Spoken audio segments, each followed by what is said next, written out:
Hi, you guys.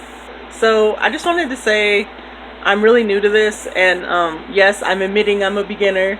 So, okay, so like some of the things I've said I've misquoted a few things, and I just wanted to correct myself.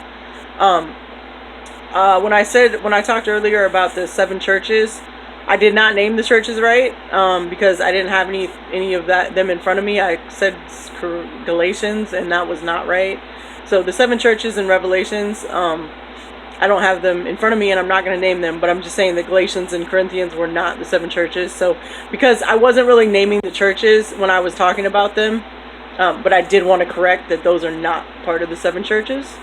So, okay, so that's just a correction from the first because I don't want to be any kind of wrong direction towards anything because I am a true Christian and I don't want to be misdirecting any kind of person wrong.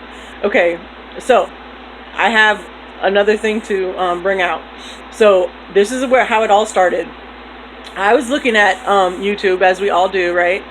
And I was looking at this thing about how the Atlantic and the Pacific are not they're okay, where the Atlantic and the Pacific are meeting, they're not mixing, and people are saying it's a sign from God, right? And then I watched this thing about how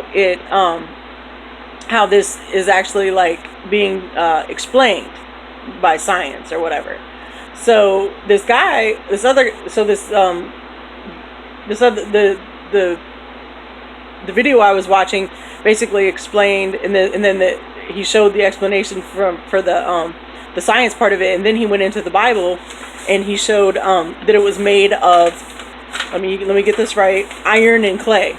Okay, and so he was saying, well, let's, so the Pacific or the Atlantic or whatever, one or the other was made with iron and clay, and iron and clay don't mix. So then he was saying, so it's not that it was the science that they were talking about or whatever. This is actually what it was. And so he said, praise to the Lord. And then that was it. But I went up and I read further, and it was like, this is way deeper than that. And it just gave me this amazing revelation. It has to do with the Antichrist, and it has to do with Rome. So I have to share it. Okay. This is like, when you get a revelation, you're just like, what? And I mean, it was just deep. It was way deeper than that, y'all. Okay. So I'm going to go with this, that God is giving us that this Atlantic and Pacific not mixing.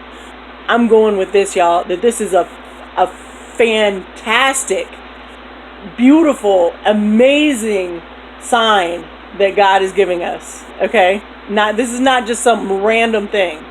Yeah, granted, it may be made of clay and it may be made of iron, and so they're not mixing. That probably is science behind it, but he's doing it for a reason, and I'm going to show you why. All right, so in the end, the Antichrist has to come from Rome. It's in Revelations, and it's also in Daniel. So we are going to assume if the Antichrist is going to come from Rome, or it may not be the Antichrist that comes from Rome. Let me say this. We can't for sure say the Antichrist is going to come from Rome, but we know that the powerful state is going to be Rome. Okay? And we can find this out by reading Daniel. We're not going to read it, but by going through Daniel. So if anyone wants to find more information about this can be found in Daniel 2:40. So what I did was I looked at what the guy was looking up about the sand. I mean, not the sand, the iron and the clay and the oceans, and about the oceans. And then I read up further, because sometimes when you don't understand something, you look above, and you read above and below, because you want to see what the whole thing was about. And it blessed me. So Rome is going to be the last kingdom before Jesus, because so this is how I came about it. This is the dream that this is what Daniel 2:40 is about, and a little bit above it. Okay, this is about Nebuchadnezzar's dream that he had, and that Daniel interpreted for him. And the dream is about a great statue. Now, I'm not going to quote the dream, okay, but I'm just going to give you a little bit about the dream. The dream is about a great statue, and what does that sound like? The Antichrist statue that we're all supposed to be worshiping, right? By the end, the abomination of desolation, right? Okay. So, but the dream of Nebuchadnezzar, way back in before Jesus came, okay? Nebuchadnezzar had a dream. Y'all listen, I mean, yes, way back before Jesus came, Nebuchadnezzar had a dream that a great prophet Daniel, yes, we're hearing this from another time, way before any of this ever was, this is what I love about the Bible. Woo, man, it gets so exciting. So, okay, had a dream about the last days, and it was about a great statue, right, that will be crushed by a mountain, which I'm assuming is the hand of God, okay? But, okay, so it's going to be crushed by a mountain, and, so long story short, anyway, it is made of different precious metals. It's made of under the statue. It is made of a few things. It's made of, I know bronze is one of them, silver and gold and different things, right? So, and iron. So just read about the Nebuchadnezzar's dream, okay? And all these things basically are crushed, and they do like they basically are crushed to like a powder, and they fly away with the wind, like the shaft, like the wheat of like the shaft from wheat, and it just flies away. Okay, so that is also a message, just like when we have like when God separates the chaff from the wheat, okay, right? And what happens to the chaff? It gets separated and it flies away, right? So what is he doing there? He's separating the chaff from the wheat, right? Okay, because he's coming.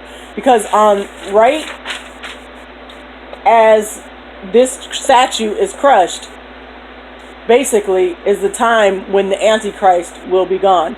And this is the time when Babylon, well, not Babylon, I mean the great city, when Jesus comes back, will come.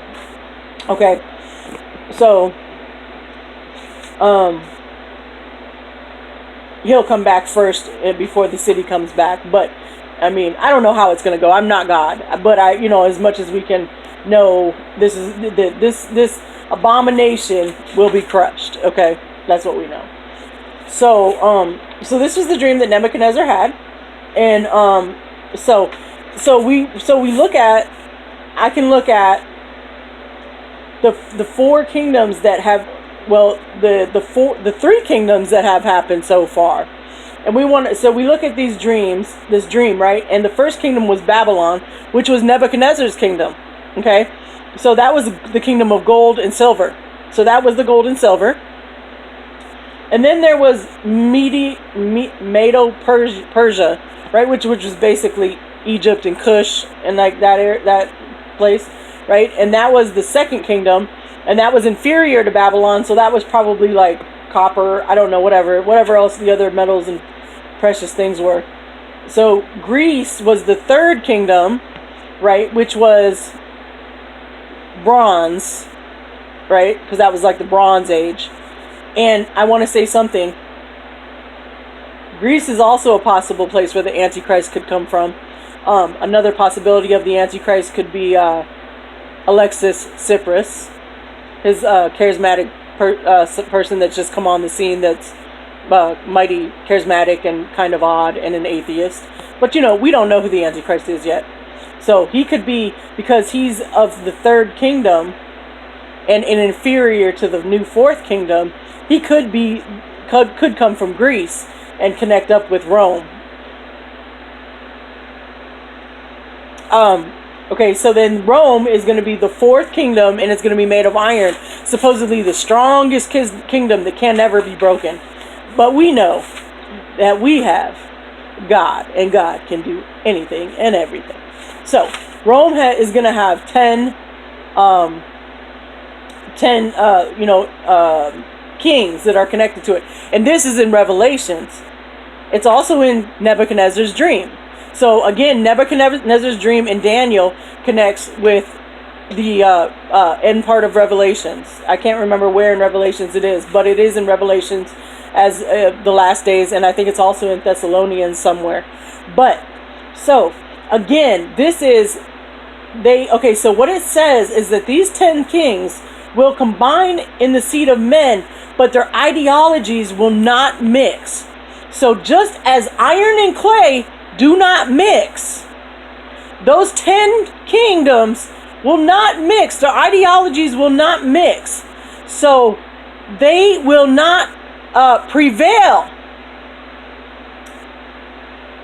Even though they will have the abomination of desolation will be set up. Okay? The abomination of desolation will be set up. But the iron and the clay, because the ideologies of all these 10 different kings will be different, they will not mix. And God is giving us a blessed example, a physical example of the oceans not mixing, y'all. Tell me that is not a blessed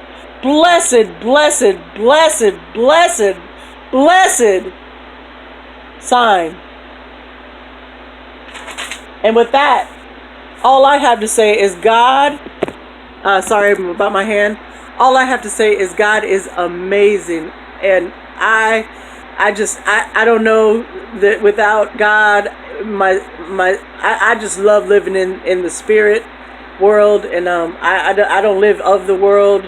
I mean, I live in the spirit world. And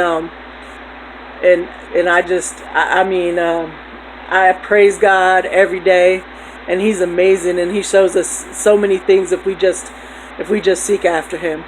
And with that, I just wanted to share that revelation with y'all, because we need to know as much as we can about God and how good He is. And with that, I'm out.